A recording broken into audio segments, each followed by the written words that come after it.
Movie brand. ജനപ്രിയ നായകനായി തിളങ്ങി നിൽക്കുന്ന വേളയിലായിരുന്നു ദിലീപിനെ തകർത്തെറിഞ്ഞുകൊണ്ട് നടി ആക്രമിക്കപ്പെട്ട കേസ് പുറത്തുവരുന്നത്. ദിലീപിന്റെ പേരും ഉയർന്നു കേട്ടതോടെ നടനെ അനുകൂലിക്കുന്നവരും പ്രതികൂലിക്കുന്നവരും രംഗത്തെത്തിയിരുന്നു.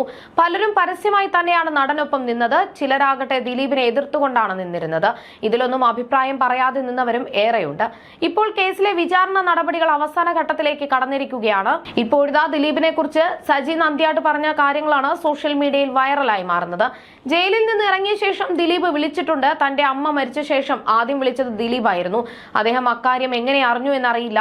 രാത്രി 9:16 അമ്മ മരിച്ചു. പ്രായാധിക്യം മൂലം തന്റെ വീട്ടിൽ കിടന്നാണ് അമ്മ മരിച്ചത്. ഞങ്ങൾ മക്കൾ എല്ലാവരും അത് കണ്ടുകൊണ്ട് നിൽക്കുകയാണ്. 9:18 ദിലീപിന്റെ കോള് വന്നു. താൻ അത്ഭുതപ്പെട്ടുപോയി. ഇക്കാര്യം ഇതുവരെയും ദിലീപിനോട് ചോദിച്ചിട്ടില്ല. മകന്റെ കല്യാണം ദിലീപിനെ വിളിച്ചിരുന്നില്ല. സഹോദരൻ അനൂപിനോട് പറഞ്ഞിരുന്നു. അനൂപിന്റെ വീട്ടിൽ ചെന്നപ്പോൾ തന്നെ കണ്ട അനൂപിന്റെ ഭാര്യയുടെ കണ്ണിൽ നിന്ന് കണ്ണീർ വന്നു. ദിലീപിന് വേണ്ടി സംസാരിച്ചതിന്റെ പേരിൽ പെരുമ്പാവൂർ കോടതിയിൽ ശാന്തിവിള ദിനേശും താനും അടക്കം 3-4 പേർക്ക് കേസുണ്ട്. ഏതോ ചാനലിൽ ഇരുന്ന് സംസാരിക്കുമ്പോൾ CD പൊക്കിക്കാട്ടിയെന്ന് പറഞ്ഞു. തന്റെ കോളേജിലെ +2 പിള്ളേരുടെ പ്രിന്റഡ് നോട്ട്സ് ആയിരുന്നു CD-യിൽ.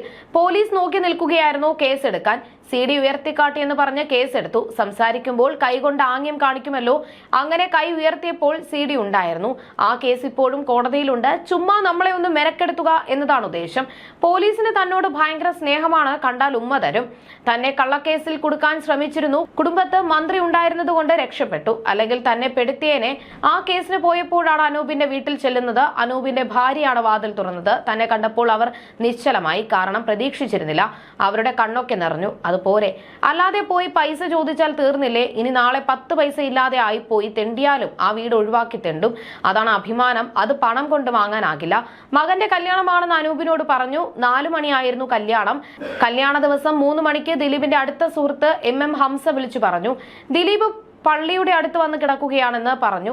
ഞാൻ കരുതി ദിലീപ് മാത്രമേ ഉണ്ടാകൂ എന്ന്. പക്ഷേ ഉണ്ണി മുകുന്ദൻ, വിജയ് ബാബു, അങ്ങനെ ഒത്തിരി പേർ വന്നു. അവരെയൊക്കെ താൻ നേരിട്ട് വിളിച്ചിരുന്നു. ദിലീപിനെ വിളിച്ചിരുന്നില്ല. പക്ഷെ അത്ഭുതം എന്ന് പറയട്ടെ, കാവ്യ മാധവൻ ഉൾപ്പെടെ വന്നു. ദിലീപ് ബോംബെയിൽ നിന്ന് ഷൂട്ടിങ്ങിന് അവധി വാങ്ങി മദ്രാസിൽ പോയി കാവ്യയെ കൂട്ടിക്കൊണ്ടുവന്നു. അതിന്റെ ആവശ്യമുണ്ടോ ദിലീപിന്? അതല്ലേ സ്നേഹം? നമ്മളെ തിരിച്ചറിയുക എന്നതല്ലേ?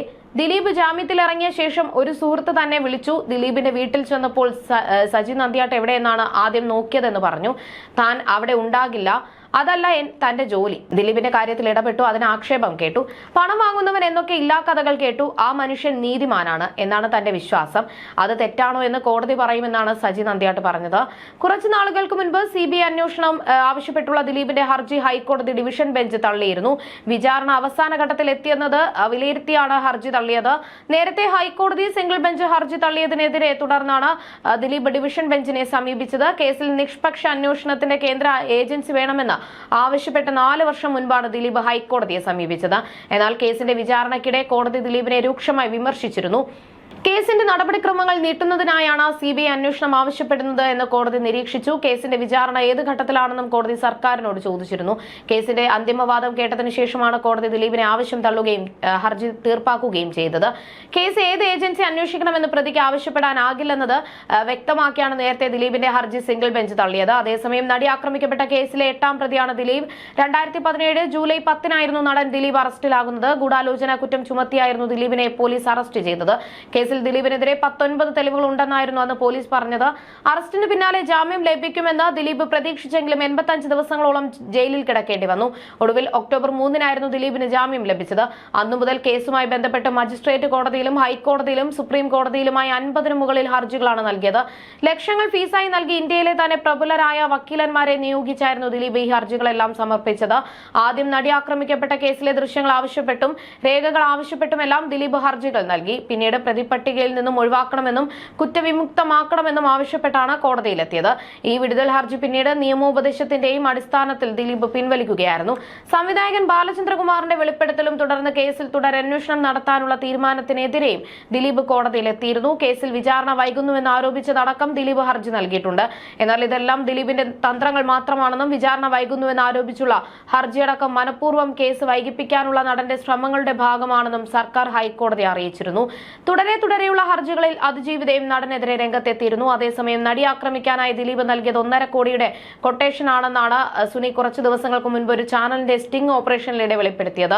ഇനി തനിക്ക് 80 ലക്ഷം രൂപയോളം കിട്ടാനുണ്ടെന്നും പൾസർ സുനി അവകാശപ്പെടുന്നു. എന്തുകൊണ്ടാണ് ദിലീപ് ഇത്തരം ഒരു കൊട്ടേഷനിലേക്ക് നീങ്ങിയതെന്നും മാധ്യമപ്രവർത്തകനോട് പൾസർ സുനി പറയുന്നുണ്ട്.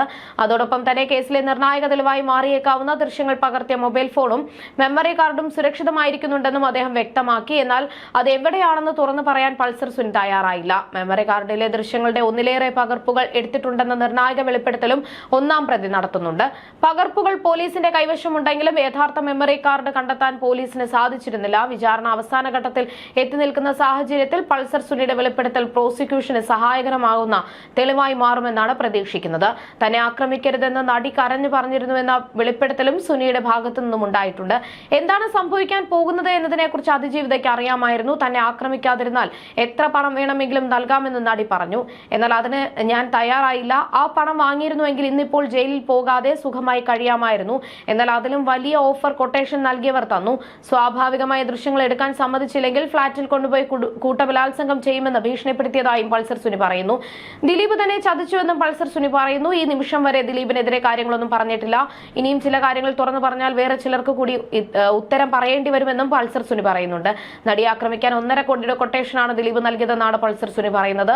മുഴുവൻ പണവും ഇതുവരെ കിട്ടിയിട്ടില്ല എന്നും ഇനിയും 80 ലക്ഷം രൂപ കിട്ടാനുണ്ടെന്നും സുനി പറയുന്നു.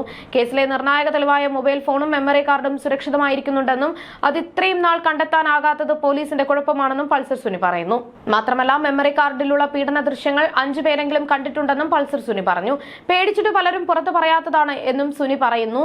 ജയിലിൽ കഴിയവേ തനിക്ക് മർദ്ദനം നേരിട്ടുവെന്നും പൾസർ സുനി പറഞ്ഞു. തൃശൂരിലെ വിയൂർ ജയിലിൽ വെച്ച് തന്നെ അടിച്ച് നശിപ്പിച്ചു. അതിനുശേഷമാണ് ദിലീപിന് കത്തെഴുതിയത്. സ്വന്തം കൈപ്പടയിൽ എഴുതിയ അമ്മയ്ക്ക് കൈമാറിയ കത്താണെന്ന് സുനി സമ്മതിക്കുന്നു. ആ കത്ത് അയച്ചത് ഒരു മുന്നറിയിപ്പായിരുന്നുവെന്നും അതിനുശേഷം ജയിലിൽ വെച്ച് ആക്രമണം ഉണ്ടായിട്ടില്ലെന്നും പൾസർ സുനി പറഞ്ഞു.